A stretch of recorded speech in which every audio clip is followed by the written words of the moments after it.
I guess it could possibly be construed as good news when somebody warns you, somebody tells you to get the heck out of Dodge, somebody tells you your zipper is down, somebody tells you don't go into that neighborhood. Is that an evangel? I got good news for you. Really, what is it? Don't go into that neighborhood because you're going to get killed. So in that sense only, you see what I mean? You have to really stretch to see this as an evangel of any kind. And what a contrast. I'm not even done reading about it.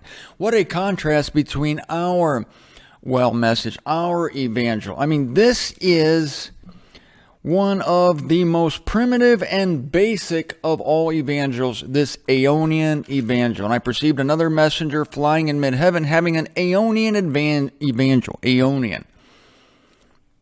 And again, in this sense, it applies the word Aeonian. Doesn't mean it's going to last throughout the entire kingdom. No. It just means it's for a period of time.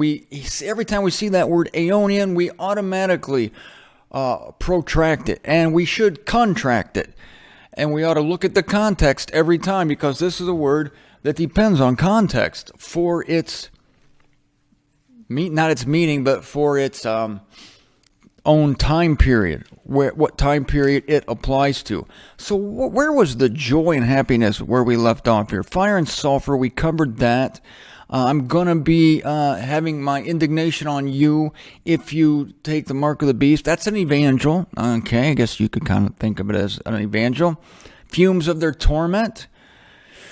Not seeing that one. Those worshiping, those who will be suffering in the fire and the sulfur are those who were worshiping the wild beast, and they're having no rest day and night, those worshiping the wild beast and its image. And if anyone is getting the emblem of its name, then it's going to be a hot time for you. This doesn't apply to us. Here is the endurance of the saints who are keeping the precepts of God and the faith of Jesus. Here is the endurance of the saints. Saints is also a generic term. The phrase is this: here is the endurance of the saints. Here, this presentation I'm giving to you, says John, here is the endurance of those saints at that time who are keeping the precepts of God and the faith of Jesus. Now, Christians today will take this phrase and they will see the phrase the saints, and they will say, well, that's us, because they don't, again, realize that saint is also a generic term. It was used to describe a mountain, the holy mountain. It was used, it's the same Greek word, hagion. In the Greek, it's the same root word for holy and saint. Saint is a noun, holy is the adjective. Holy as the adjective, it's another form of hagion, was used to describe, in the Septuagint anyway, the land, the holy land. How can land be holy? See, we relate saint and holy to moral behavior. And we also make it timeless. Saints, oh, that's us. No, the saints of Israel, the saints of that day of the indignation, the saints who are hearing the Aeonian evangel coming forth from heaven through the voices of three different messengers. And then they get to the phrase, who are keeping the precepts of God and the faith of Jesus. This is tricky. Wow. I'm telling you, God puts tripwires all through his word to trip people up. That's the purpose of tripwires. So that if you blink in this scripture, you are going to be off on a rabbit trail, possibly for the rest of your life. Who loves the word? Who wants to discern? Who wants to listen to sound teaching every day, to understand these things? That's what's being shown here. That's what's being shown by me, by you, by A. Enoch, who wrote this book. Let's get to the bottom of this. Let's look under the covers, behind the curtains. Let's look under the bed of this revelation and find out what's being said here, who it's being said to, when it's being said, and at what time it's being said. Keeping the precepts of God and the faith of Jesus. Are we not of the faith of Jesus? Yes. But we are not of the faith of Jesus and at the same time keeping the precepts of God. So we divorce these two clauses, if that's what they are. I missed that class in English, that are appearing in the same sentence. This isn't for us.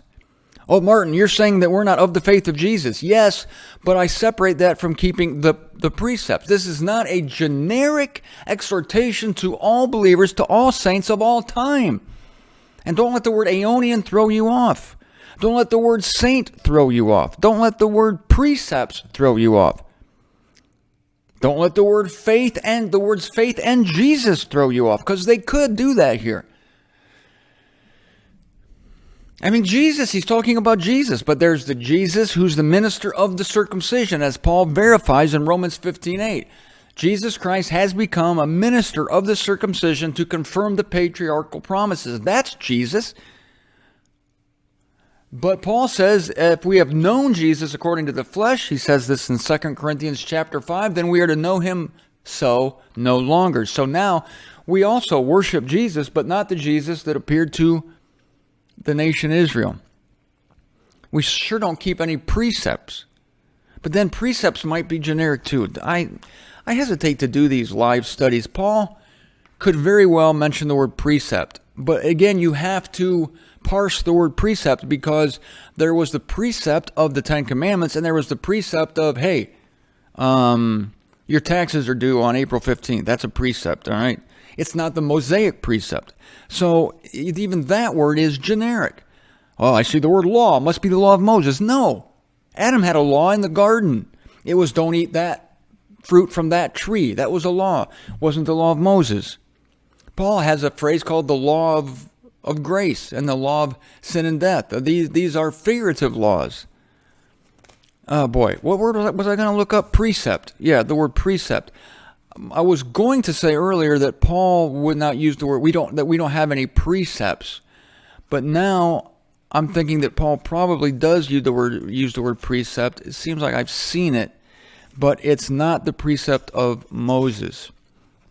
So now I'm looking this up live here. Precept, see direction. Why do they do this to me? See direction. Here's one of those rare instances where the concordant takes one Greek word, translates it with two different English words, precept and direction. Are you kidding me? Why would you do that? I spilled wine in my Bible one time. Look at this. I've never shown this to anybody. I didn't know that when you put a corkscrew in a bottle of wine and pop that cork, that you can put the cork back on the bottle, but you can't lay the bottle sideways, say, in your duffel bag, because that wine will leak out the hole that you put in the cork with the corkscrew. Well, I put my Bible in the same duffel bag with a inverted, or should I say, horizontal bottle of wine that had been recorked, and this is the result. You're looking at it on the studio cam. Two glorious streaks of wine going down my Greek English keyword concordance on pages, well, several pages here. This leaks over onto several pages. The most glorious display would be on pages 112 and 113. So now I'm looking up the word direction, because the concordant translates a Greek word two different ways, direction and precept. And direction. Ontole. Ontole is the Greek word. It sounds Spanish. Ontole. It means in finish.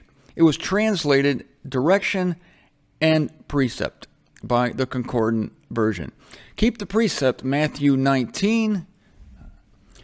Let's see, where does this Paul say it? Oh, yes, he does. No, sin revives the precept, Romans 7:9. He is talking about the Mosaic law there.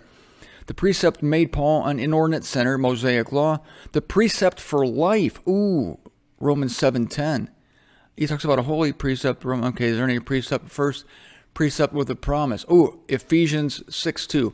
Let's go the distance here. A precept with a promise. Ephesians, in the most spiritual book of the scriptures. Let's go to Ephesians 6:2. Shall we?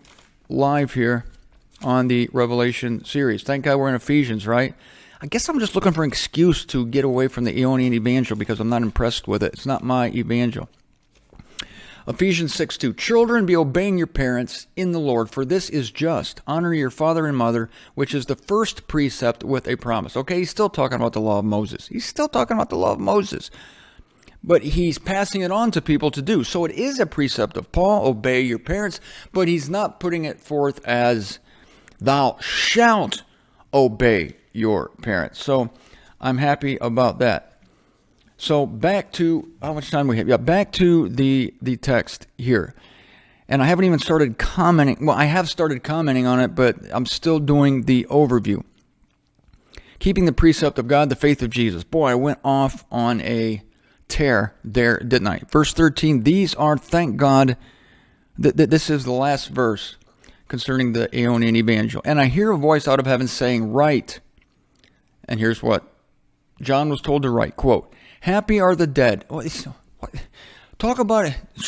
Talk about, yeah, this guy just died. That's good news. It's an evangel, my friend. Why? He died.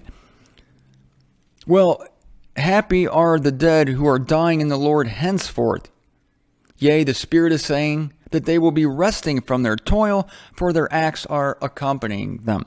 So it's kind of like congratulations on stopping beating your head against the wall. That's an evangel. Stop it. And when you do, good news. You just stop banging your head against the wall. Good news. These people are dead. Fantastic. That's only good news if you consider the context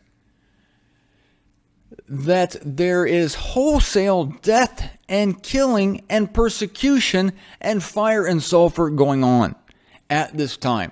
So to die is a good thing. Still not saying death is a friend, absolutely speaking. Death doesn't usher you into the presence of the Lord. In fact, here's another testimony that death is the absence of life. I sounded like a preacher there. Death is the absence of life, because they will be resting from their toil. There is no toil in death. There's no sweat. There are no taxes. There's no knowledge, wisdom, or device in the grave. They will be resting from their toil, for their acts are accompanying them. So that is an evangel right there. Should have gone on ahead there. It's also an evangel to say that their acts, the acts of this group of Israelites, which is not the 144,000, because they are being transferred into the kingdom alive. We have another thing in common with the 144,000. They're going through the veil of Eon 3 to Eon 4. We're going to be translated alive, those of us who remain to the coming of the Lord, into the next world. So these are not the 144,000. They're not going to die. These are those of the vast throng, or the great multitude, who are also Israelites, who will have to scramble for their lives. These are the ones who will have to overcome or not be given the key, the license to the tree of life. These are the ones who will have to resist taking the mark of the beast, or they will be tormented in fire and sulfur. The 144,000 don't even have the option of taking the mark of the beast. Their forehead is already occupied. Right? There's no occupancy. If you're looking to put the mark on the forehead, you would have to look at the 144,000 and say, sorry, no vacancy. This forehead has been preoccupied by the name of the Lamb, and it's God. What a fuss. Right? What a mess going on here. Even with the Aeonian good news being proclaimed at the tail end of this eon to Israelites who are struggling to be faithful. What immense contrast between them and us. Our evangel is the grace of God. Our evangel is that our salvation is not based on our behavior. It is not based on our worthiness. It is not based on any act that we did. In fact, it was sealed for us before the disruption of the world, before we were even born and could have put anything, good or bad, into practice. There's no angel flying around in heaven or a trio of angels shouting out things to us to help us get by. We have the Spirit of God itself making its home in us, and that is keeping us in this eon until we are translated alive into the next world.